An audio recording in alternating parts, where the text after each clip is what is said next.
I'm scared that one day my village in the northern part of Holland will flood it. This is a story inspired by faith, revealed in a dream that came to life in biblical proportions. 12,000 trees, 20 tons of nails, 10-ton screws. Nobody was helping me. Anchored in this small town. It is kind of risky to live here.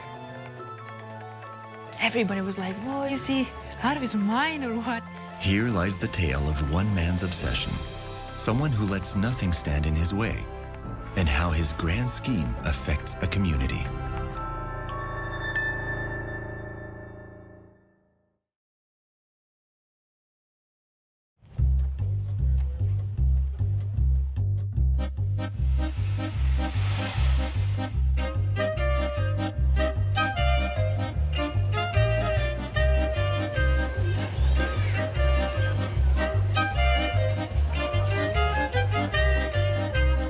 Dordrecht is the eldest city of Holland.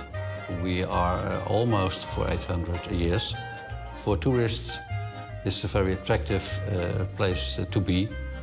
And beside the historic city, we have also a very huge nature south of the city. Doordrag is a quaint little town in the middle of the Netherlands, located about 100 kilometers or 60 miles south of the capital Amsterdam. Over 800,000 visitors, 7 times the local population, arrive here each year to soak up the Dutch culture. Many people are coming to Dordrecht by boat because Dordrecht is a city in the delta. It's an island. We own our wealth to the water because it was very important for the trading. Actually, the Netherlands is nothing more than a big estuary. The Rhine River enters into the Netherlands and then it spreads out in a lot of different rivers. That's why our soil is very fertile. Yeah, water is very important to us. And water everywhere, determines daily life and business in Dordrecht. And it's been that way throughout the town's long 800-year history. In addition to dozens of bridges and windmills along the shores of the Beneden River, there's a new attraction in this port city.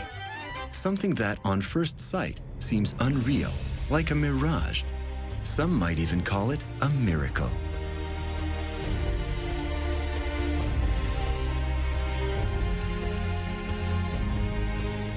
Welcome to Noahs Ark.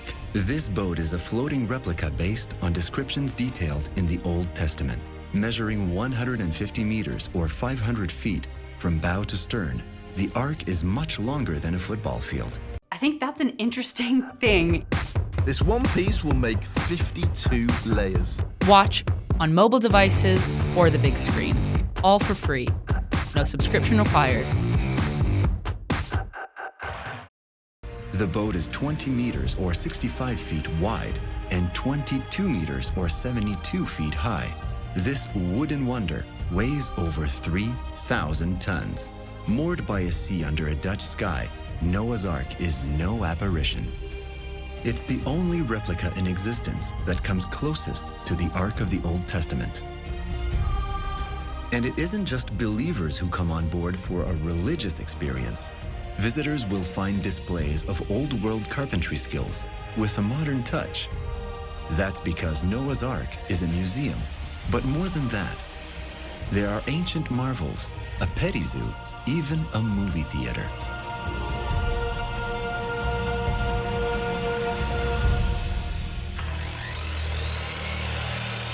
But the real wonder here is that the Ark was built almost entirely by one man over a 4-year period. My name is Johan Huibers. I'm only 54 years old. I have 3 children. I'm a carpenter by my profession. And I built the Ark of Noah. I was grow up in a village with a lot of water. So when I was a young boy, I was playing on the water. I building boats and I tried to sail with them. I like to play with wood, you know, to cut wood, etc. So I said, when I was 8 years old, I'm gonna carpenter.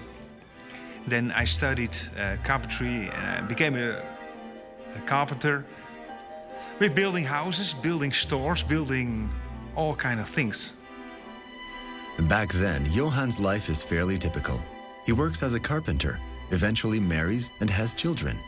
By the time he reaches his 30s, it appears that Johan's future is set, until one night he has a nightmare that changes everything.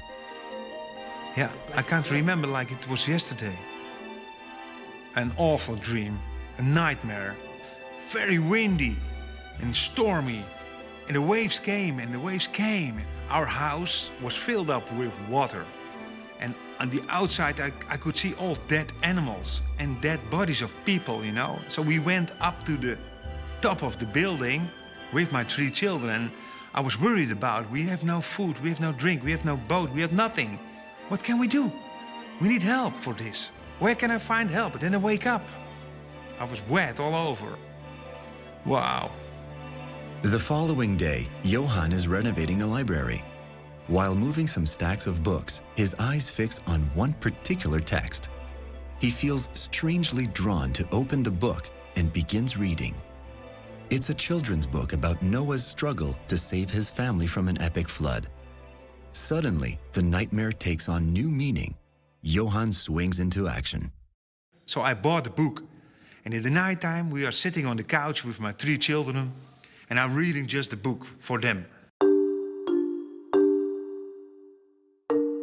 According to the book of Genesis, God becomes displeased with his creation.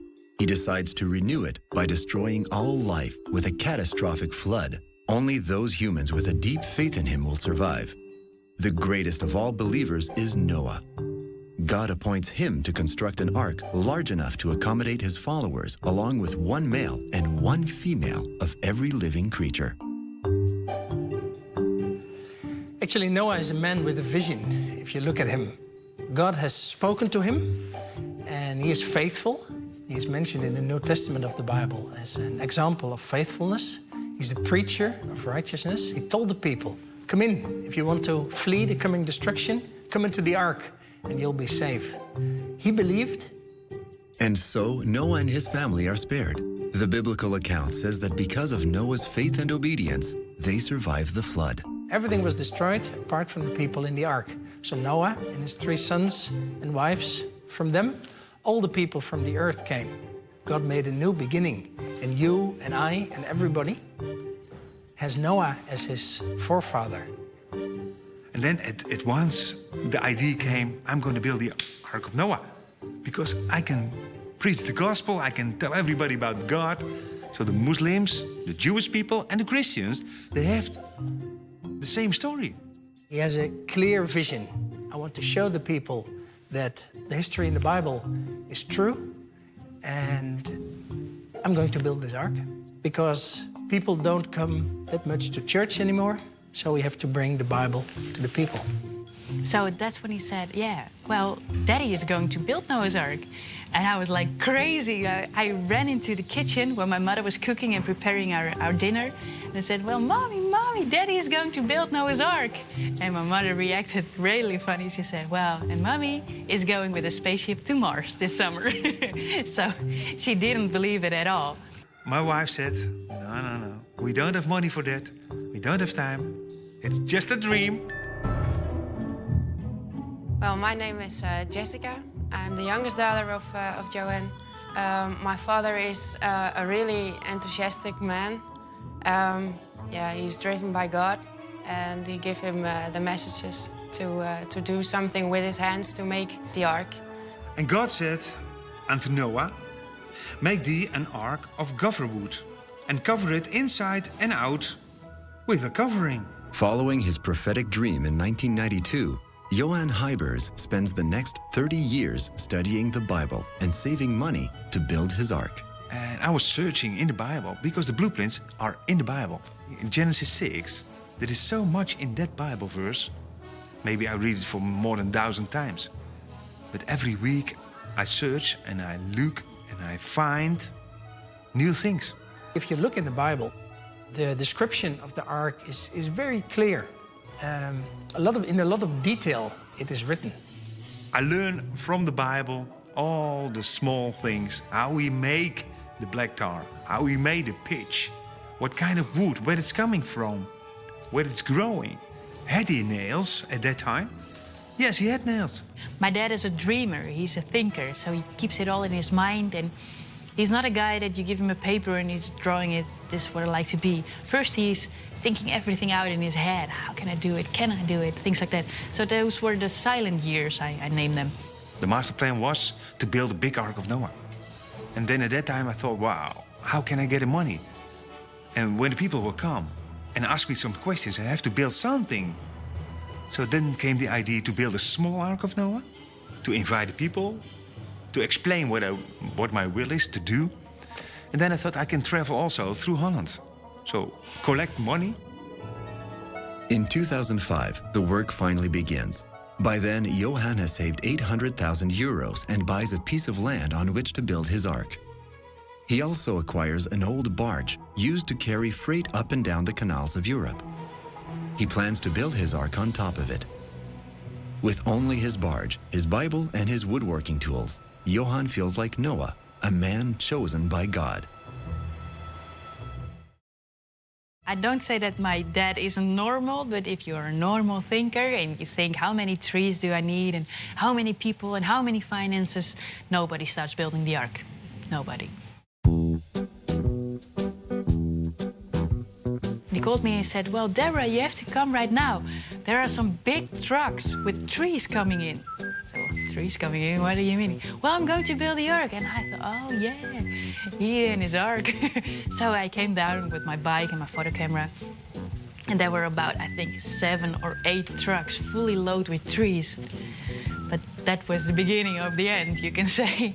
He actually did it. I had no money, so I have to cut the wood by myself. Without drawings, without nothing.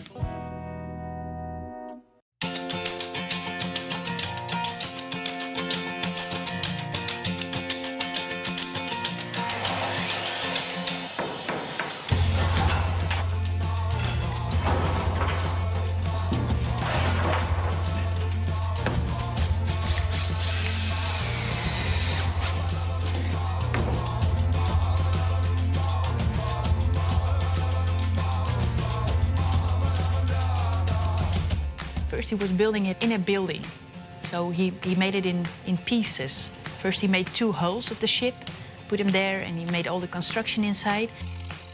Nobody was helping me. No. Johan decides to keep his project a secret, so he assembles portions of the boat out of sight in his warehouse. Whenever possible, he uses materials and methods out of fashion for 4,000 years. Although his ark is a scaled-down version, still, the job turns out to be a massive undertaking. Overwhelmed, Johan goes looking for an industrial power saw that can cut the 4.5-meter or 15-foot long boards needed for the hull. So he was looking on the internet, but he couldn't find a saw that is able to saw those trees in long pieces, you know? But I couldn't find it. It was too expensive. Monster saws cost over €500,000, an impossible sum for Johan. Then, a miracle, lady luck or divine providence, comes to his rescue. He saw a field with some goats in it. The goats and the sheep, they were playing on a big machine. So I looked at it for the second time and said, wow, it looks like a saw machine, big one. So I asked the farmer, can I buy it? Oh yeah, he said, no problem, you can buy it for $400 US. It's your property. Wow. He just changed the oil, put a new electricity line on it, plugged it in, and it was working. And he was like, wow, okay. So then he started sawing for about, I think, 15, 20 weeks, just cutting all those trees. And he made it that he can do it by himself. Normally you do it with 2 or 3 people. You know, one is putting the tree in it, the other one is making sure that it's going to be pushed the right way, and the other one is standing there to see if it's thick enough. But that's not how my dad works. He always does everything alone. Johan and his super saw work non-stop all winter and summer. 3 years after the boat building began, the Ark is finally ready for launching. Final dimensions, 70 meters or 230 feet long, 10 meters or 33 feet wide, and 15 meters or 50 feet high, requiring 20 truckloads of timber. Final cost, 950,000 euros, about 150,000 more than Johan had estimated. And most of that is borrowed. And we finish it in 2007, 30 April. We open it for the public. The next couple of days, the media went crazy about the Ark. They loved it. In the weeks following the launch, thousands of people climb aboard for a ride. The little version of Noah's Ark becomes the biggest vessel ever to navigate the country's waterways. Because we don't have engines here, we're just a floating object. We use one pull boat in the front and one push boat in the back. And yeah, since we have a flat bottom, we go pretty fast. I just call a tugboat and a push boat, and they will push it and pull it to the place where I want. I say, you have to bring it there, and the captain will bring it. No problem. As word of the Ark spreads, Johan's eldest daughter, Deborah, realizes the potential in her father's creation. At the time, she's working as a flight attendant for KLM Airlines. And I can remember I was walking down the aisle of the aircraft and with my trolley, pouring coffee and tea, and one of the passengers was reading a newspaper, and there was a big picture of the Ark about it. And actually, it was a picture that I took and sent it in. So they made an article about it, and I thought, well, I'm standing here in an aircraft, but my dad built an Ark. What am I doing here? So after 2 years working there, I quit my job, and I started working here at Noahs Ark. I started sitting behind the entrance desk and showing people around. So the first Ark, we've been to about 25 places all the way through Holland. So we can come to the people, and the people didn't have to come to us. For 3 years, the Ark is towed up and down waterways throughout Europe. 620,000 people, an average of 4,000 per week, pay €5 each to share in Johan's dream come true. It's more than enough to wipe out his debts. And he could have lived happily ever after with a lot of holidays abroad, but once you come to God and God comes to you, then you realize, I don't live here for myself. You have a bigger calling.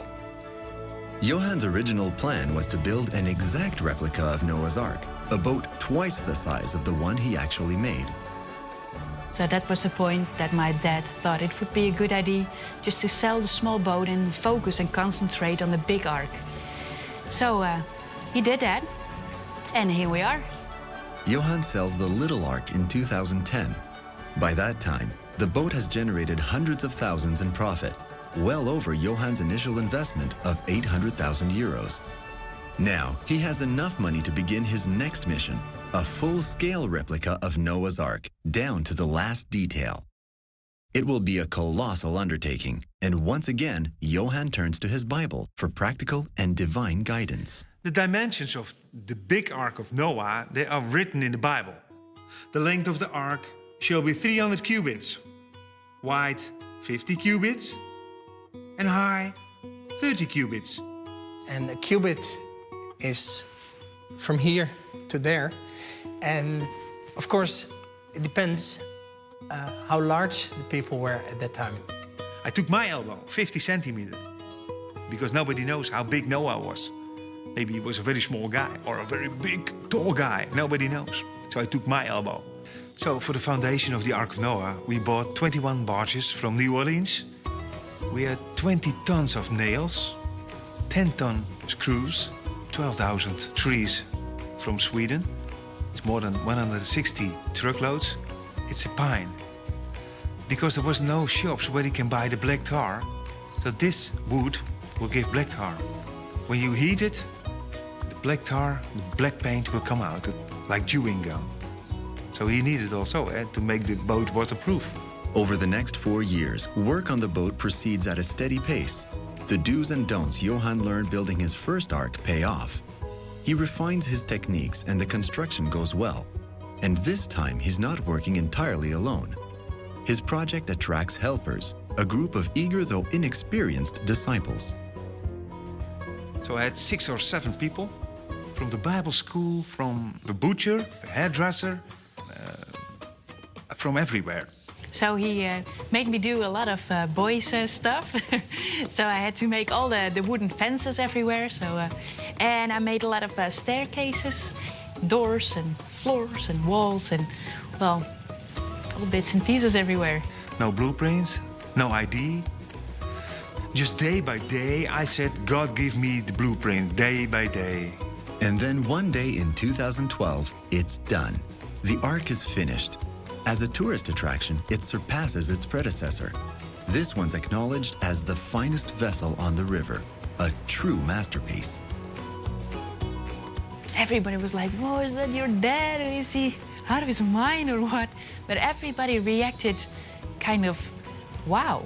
Not everybody likes the Ark, but they all got a little bit respect for it. Like, wow, he is working out his dream.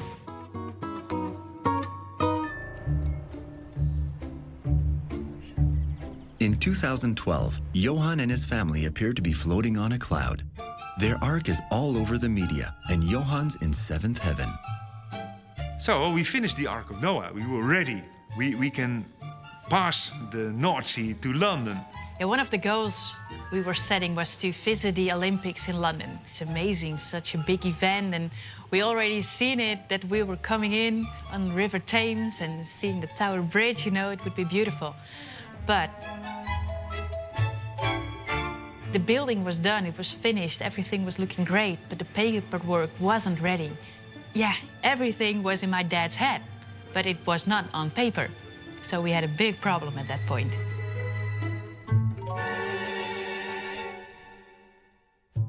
They said, you are crazy. Of course it's not possible. When they somebody built a house here, they have to bring 20 kilograms of paper, and we will check it all. And then we give the permit. But you had nothing. So that's when we had to hire in a lot of people who are experts on that vision. While experts prepare the permits and paperwork, expenses start climbing as the Ark sits idle. Its fate is now in the hands of the city of Dordrecht. My name is Jan Kiele. I'm a building inspector.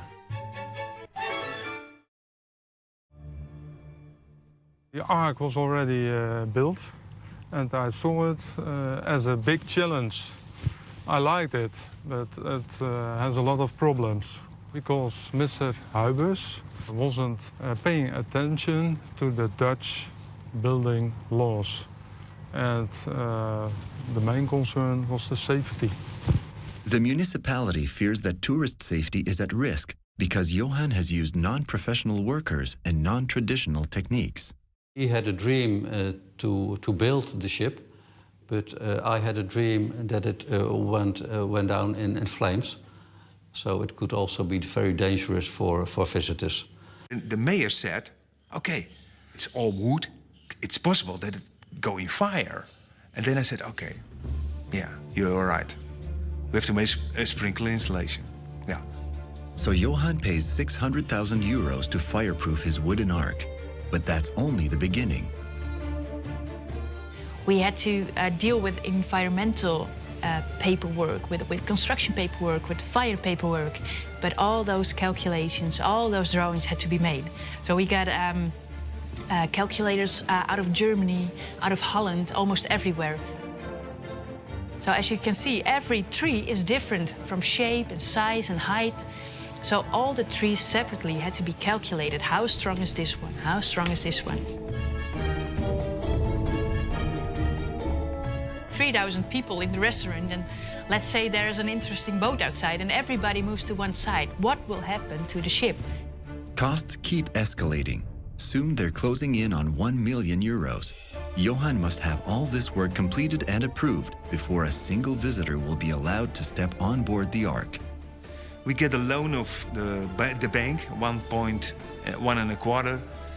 We get 600,000 from my brother-in-law. And we had another loan. It was from my wife. We get it from the bank. It was also a loan. So together it was 4.2 million euro. For most people, it's a price few would be willing to pay. But for Johan Huibers, the Ark is priceless. And what's more, he believes God's on his side. Finally, after 12 kilograms of paperwork, bringing to the government here, we were allowed to open the ship. So that was a very big step. You know, you can build it, but you have to make it legal as well, and safe, of course. And right now we are here at the point that we can have 3,000 people, no matter what happened, no matter how many wind pressure there is, they are safe. I don't worry about the money. I don't worry about how we can pay it back. He's not thinking about it, he's just doing it, you know, and that's what I absolutely like in my dad. He's just doing it, yeah. He got something and he said, well, there are always problems coming up, always. Whatever you do, problems are coming. But we're not here to see about the problems, but we're going to see how do we fix them. Well, at the end of last year, the 21st of December 2012, the Maya calendar ended. So we had a lot of buzz here in Holland and everybody was worried, is the world going down under or is it going to burn or whatever? So we had a lot of reactions via the email and visitors coming in if they can rent a spot here at the Ark for a case of that the world is going to be destructed. And we still do, even if the 21st of December is already gone. According to the Mayan calendar, December 21st, 2012 marked the dawn of a new era. It would begin with a series of natural disasters, including, ironically, global floods. But when I remember that nightmare, I bring it back, that dream, you know? What's gonna be happening in the future. Like blueprints, I can bring it up and see what it was and where we are going to. Because more than half of the Netherlands lies below sea level, it's only natural that Johan would want to build an ark. But if you would get only a small tsunami, we would have a big problem. So it is kind of risky to live here. I'm scared that one day my village in the northern part of Holland will flood it. The waves will come over. I can tell you that in 10 years' time, it will happen. It will happen.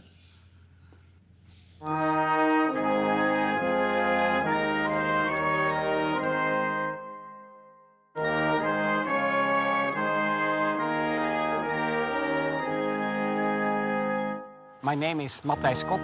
I'm professor at the Delft University of Technology, and I'm involved in assessing flood risks in the Netherlands, but also all around the world. The geology of the Netherlands is that we live sometimes 5-6 meters below sea level. And there is a famous Dutch saying that it says that God created the world, but the Dutch created the Netherlands.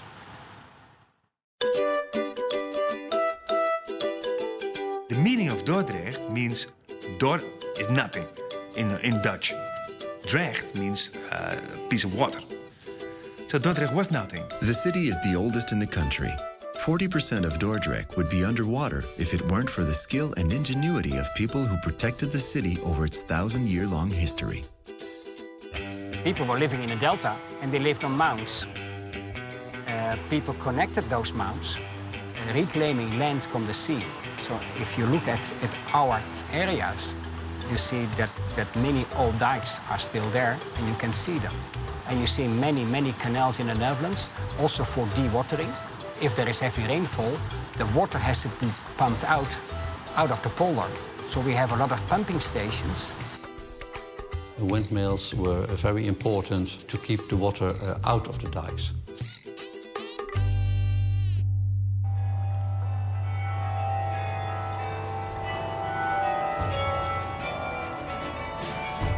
The deepest point is here, 14 meters below sea level. It's also the lowest place in Holland. So when there is an accident, when water is coming from the sea, Dordrecht has a big problem. When water will come from the Rhine, Dordrecht has the problems. In the last century, but also in the centuries before, we had dozens of floods, which caused a lot of damage. In 1953, we had the last great flood. You can see it outside City Hall. Yeah, that shows what the level was of the floods. This one from 1916, and this was the last big flood of February 1, 1953. It was a great disaster for the Netherlands. Floods dominate the region's history. In 1421, one of the 10 worst floods in human history destroyed Dutch villages and dikes and altered the landscape forever. Dordrecht itself was nearly wiped off the map. It flooded complete areas, complete cities. Some 10,000 people were victim of that flood, so they lost their lives. And you can still see some lakes which are still there. A system of flood defenses and barriers are now in place, but the threat still exists. There's a high probability that one day the North Sea could drown the area and its inhabitants. That reality is what motivated Johan to build not one, but 2 arks. Well, there are many people around the world who are expecting the end of the world. And who am I to question it?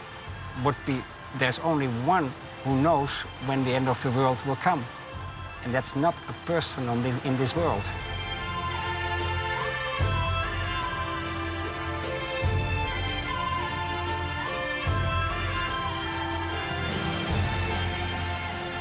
There can be floods everywhere, so I think there is no special reason to build such a ship in the Netherlands. We still have a probability of flooding, but our flood defenses are built in such a way that those probabilities are in general much smaller than the probabilities in other parts of the world. Noahs Ark is moored in Dordrecht, but it isn't just one man's 15,000 square meter or 160,000 square foot private obsession. Every visitor, child, grown-up, believer, even atheist, can experience Johan's vision for themselves. We have 2 amphitheaters. We have 1 cinema. It's the only cinema of Dordrecht. In Dordrecht, 250,000 people are living here. It's the only cinema. We have a conference room for weddings. We have 4 houses in the top of the building. We have a kitchen. We have a restaurant. 300 people can sit there, eat something. Yeah, it's a beautiful place to stay here.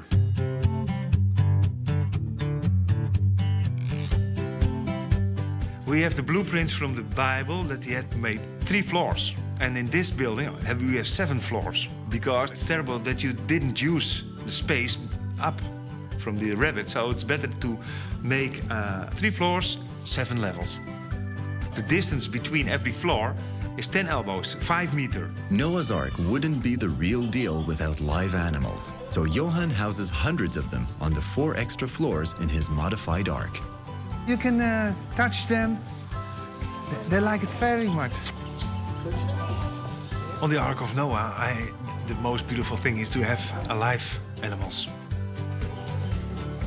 When you hear the donkey, when you hear the dogs, when you smell the very dirty smell all over the boat, I like it very much.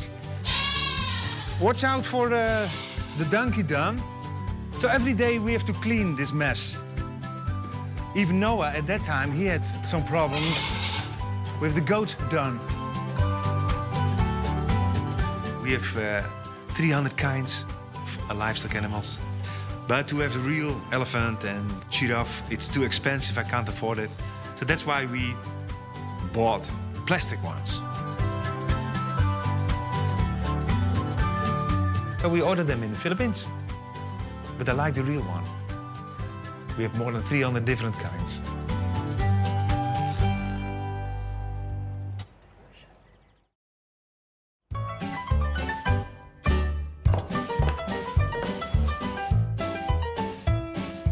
Johan has replicated his first workshop on the lower deck. It covers 300 square meters, or over 3,000 square feet. Now, visitors can observe the Ark's master builder at work on tasks that never seem to end.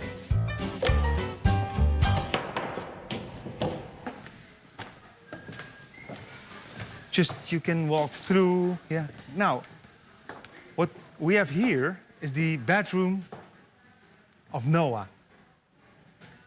Normally, people think 8 beds, that's more than enough. But in this room, there are more beds. Maybe 20 or 30. Any questions? But there was room for them, right? I count many beds out there. Yeah, there are many beds. Everybody was invited. So why didn't they come? They didn't believe, because he was working for 120 years. just making the boat. According to Johan, there's enough living accommodation on his ark for several thousand people.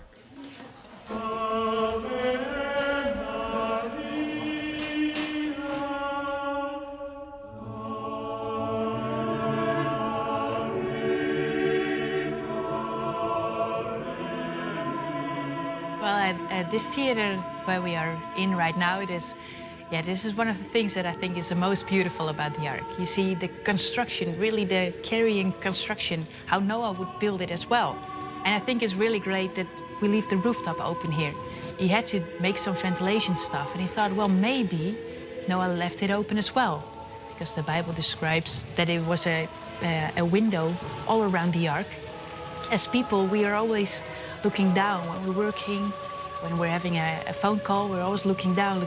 But one thing we have to do is sometimes look up to the skies and look up to God. So that's why he left it open, and I think that's very great. Leave it open, let the rain come in, but also let the sun fall in. Yeah. So that's what I like about this theater.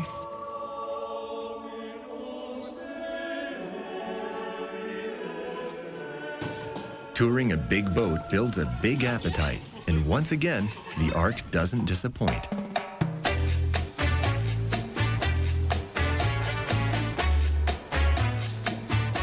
The menu caters to all tastes.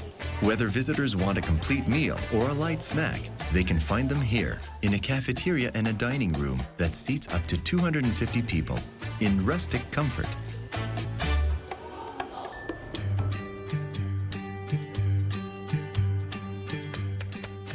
This boat, the Ark of Noah, was opened in last year, 2012, on 8 July.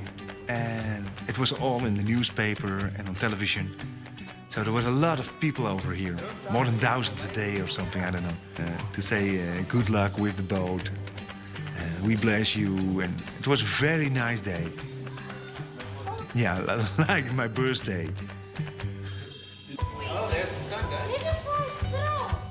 I visited the Ark. I think it's enormous that he has built it and that he made it like that, and that he made his dream come true like that, on that way. It really impressed me. When the people came inside to the Ark, they were just overwhelmed about how big it is and how many trees are in here. And also, just one man built this Ark, and what kind of man would he be? Journalists from all over the world, from New York Times, they wrote about this project. It attracts a lot of people. He's been on Russian television, he's been on Chinese television, he's now on Canadian television. And after that, he get a lot of publicity and attention from the people around me. I don't see my father as a celebrity or something. It's just my dad. And when people came to me and said, "Wow, is it really your dad?" And I was like, "Yeah, so what? It's just my dad." And to see how the people enjoy this Ark, it's amazing. So I'm very proud of it. Whether visitors are drawn to the Ark for a religious experience or just to satisfy their curiosity, one thing is certain: the Ark is an economic windfall for Dordrecht. Well, we are very glad with the coming of the Ark of Noah to our town. People from all over the world are interested in the Ark of Noah. It generates more than 100,000 visitors extra to our town. And people don't visit only the Ark, but we hope they also visit the rest of our city, the museum, take a restaurant, or all kinds of things. So we can profit a little from the visit, all the visits of the Ark. It's an icon for Dordrecht. It's not like the Opera of Sydney, Opera House of Sydney, or the Eiffel Tower of Paris, but the Ark of Noah can be an icon for Dordrecht as well. So for Dordrecht, I think this is very successful. So more than 120,000 people will come to the Ark of Noah, and I think 60,000 will enter Dordrecht to go to the museum, to go to shopping, to go to eat, to see the city. For Dordrecht is a very, very good thing. For local commerce and culture, the Ark is like manna from heaven. But Johan isn't satisfied. He feels he has a deeper message to proclaim. I'm not comfortable with that. 3,000 people a week it's too less. It has to be 10 times more. Because I will preach, I will tell the whole world about this, and there are 70 billion people on the world, 7 billion people on the world. So we have to tell the whole world. Now, Holland knows, Germany knows, Belgium knows. I think next year in January it's time to leave Dordrecht, to go to London or to the States. So in January 2014 we leave this place.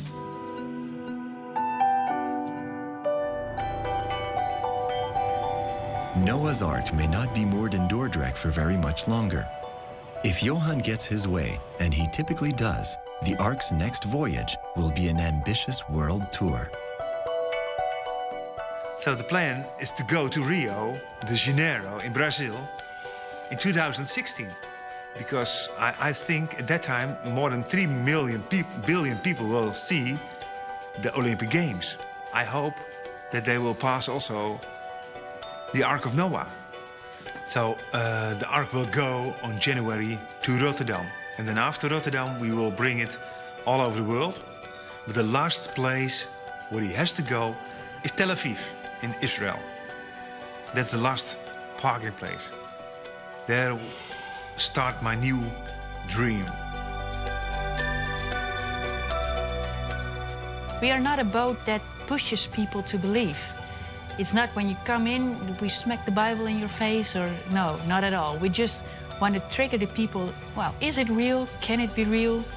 So let them find it out themselves. Yeah, and I think that's the only way. So. Hebben we ook een hotel? Ja, het is één hotel. What the meaning is of the Ark of Noah is to preach the gospel, to tell about the love of God. That he loves everybody and he's waiting every day for you, for me, for anybody, for everybody. That's the meaning of the Ark of Noah, to tell about the love of God. That he is the God who made and create this world. Kwam er een ambtenaar op de boot? I will tell the whole world about God, you know, like a Billy Graham, for example, or Martin Luther King, or Bishop Tutu, like idols for me, you know.